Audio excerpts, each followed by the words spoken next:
in the talks regarding the impending doom that reducing the deficit will have, there is a specter of millions of jobs being lost because government spending is being reduced. The irony is that there's no debate over whether this particular job or that is productive, educates a child, or builds a house. No, it's simply about mass amounts of dollars being spent to create jobs, which then in turn allow people to have money in their pockets to go out and spend. This is the insanity of consumerism, that it is no longer about production of wealth. It's simply about cash hydraulics. Isn't there any discussion about real production of wealth? It's because we haven't yet arrived at an economy that focuses on real production of wealth, since our old economy that did in fact focus on production of real wealth, which ended sometime 50 years ago or so with the advent of super banking, super insurance, super malls, deindustrialization of America, and a massive bloated defense establishment. The sequestration basically cuts $48 billion from domestic discretionary spending every year and $48 billion from defense spending every year. So I would propose a scenario to make you think, what if we doubled that to 96 billion out of each every year? Double the potential job losses from a reasonable estimate of 500,000 a year to 1 million a year. Well, there's some analysts who don't believe there'll be virtually any job losses from these two cuts. 48 billion from domestic discretionary spending and 48 billion from defense. In this, if you have $100 billion and as a result of not spending it, you lose 500,000 jobs, that is $200,000 per job. We're buying a job by spending $200,000. These jobs, including benefits and so forth, is probably around $65,000. So we're spending $200,000 to create a $65,000 job.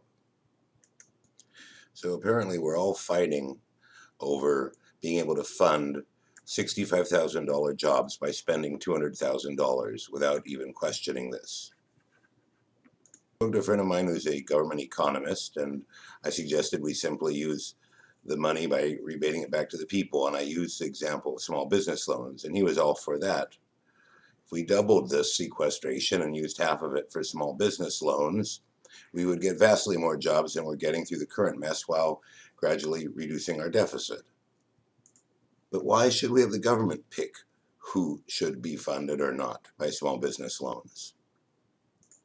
So Nixon had the idea of a negative income tax. Why not simply give everybody $40,000 a year to do with as they wish if they fell below a certain threshold?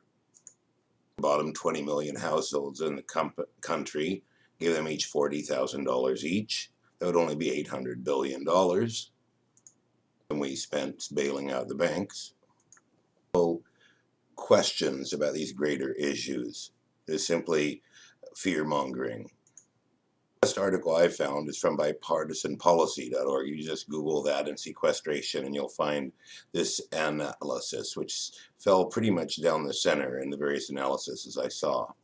Another funny thing is that if you Google sequestration job losses, let's see who comes up as the #1 party interested in talking to you. Second to none. At one point when I was looking at this, I got 10 rows of just second to none, but they're the #1. They certainly do seem to know how to get on the top of Google. And second to none is, in fact, the voice of aerospace and defense. The great cancers that are eating the economy is the insurance industry, which produces nothing, and the medical pharma sector, which is 20% of our economy. Now, in my life, I've maybe spent 40 hours with doctors at most in the last 40 years. For me, I could get by just fine with one doctor per 2,000 people. But in fact, we have one doctor per 300 people and masses of amounts of bureaucracy around it. 20% of our economy is sheer madness. If you look at defense, the war on drugs, the war on terror, national security, you're looking at another $1 and $8 or $1 and $7 of our economy is going into this non-productive sinkhole. In the case of the Department of Homeland Security, for example, if we look here, they have 240,000 employees and they cost $60 billion a year. That is $240,000 expenditure for every single person in this bureaucracy. Average salary over at Homeland Security is around 60 or 70,000 at most, including benefits. That means Homeland Security spends about 30% of its money on payroll, 30 to 40%. That the military-industrial complex is a terrible place to spend your money for jobs programs. Yet every congressman is stung when he thinks of cuts to defense in his district. Why can he not think of alternative uses of these monies to create employment in his district that involves real production? What madness is this? Intelligence budget is $53 billion, and that's only what we're allowed to know about. When you put it all together, it's probably closer to $90 billion, and that doesn't include Homeland Security. And if I'm not mistaken, it does not include military intelligence. And if you look here, you'll see that basically what our budget, which is $3.5 trillion, only $615 billion of that is actually spent on things other than Medicare, defense, and Social Security.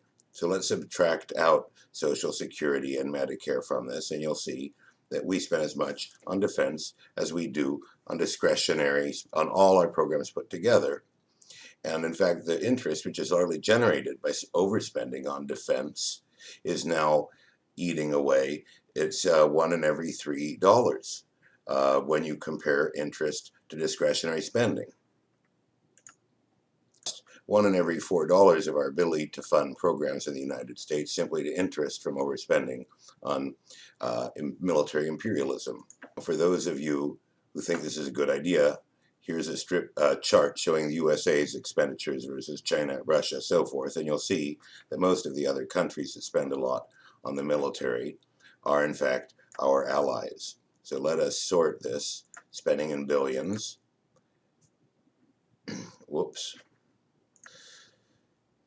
And you'll see that, in fact, let's see here, you could say China, India, and Russia are not directly our allies, although India certainly is fairly closely allied to the US at the moment. But UK, France, Japan, South Korea, Germany certainly are. So it's a fantastic sum of money. It produces nothing. The military is to act as a private police force for global super corporations. It is to guard the wealthy from any sort of turbulence. You'll see here that market regulators do not even expect job cuts from sequestration any great amount. And if we look at some other countries, the United States in reality, when you look at the military and Homeland Security and intelligence and the war on drugs, is spending close to 16% of our economy on security. Whereas we, of course, claim our defense spending is only about 4% of our economy. So here are the economies that are least burdened by military spending as a percentage of GDP. Iceland, let's see if we scroll down the list a bit here. Switzerland, less than 1%. Austria, less than 1%. Spain, 1%. And we continue and continue and continue. And here it is, United States. Where are we in this? We are at 4.7%, nearly $120 spent on defense. And no, ironically, Iraq, with another massive defense budget, mainly coming to us in the forms of weapons procurement, no doubt. This is just in terms of percent of gross domestic product. Saudi Arabia at 10% of gross domestic product. Israel at 6.5%. Imagine if we reduced this $2 trillion down to 1.5% of our GDP at 16 trillion gross domestic product. That would be about $225 billion.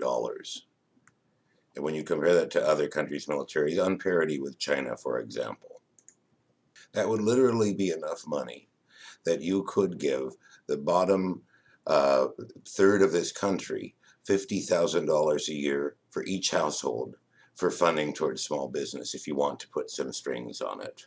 You could create massive prosperity, but nobody really looks at real productivity. They simply look at this game of smoke and mirrors. It reminds me of the economy of Nazi Germany. My name is Alexander Hagen. Good night and good luck. And don't be scared.